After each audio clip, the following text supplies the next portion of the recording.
بندہ مومن کی زندگی کا جو تیسرا اصول ہے وہ یہ ہونا چاہیے کہ وہ اپنی زندگی کے اندر جو اخلاق حسنہ ہیں ان کو اپنائے۔ اخلاق حسنہ کون سے ہیں؟ جن کی تعلیم اللہ کے محبوب علیہ السلام نے امت مسلمہ کو عطا کی ہے۔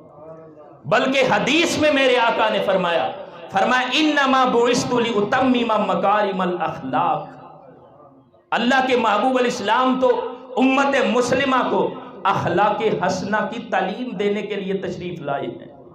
تو بندہ مومن کیا کرتا ہے؟ وہ اپنے اخلاق کو سنوارتا رہتا ہے۔ بلکہ ایک حدیث میں فرمایا تم میں سے سب سے بہتر وہ ہے جس کے اخلاق سب سے اچھے ہیں۔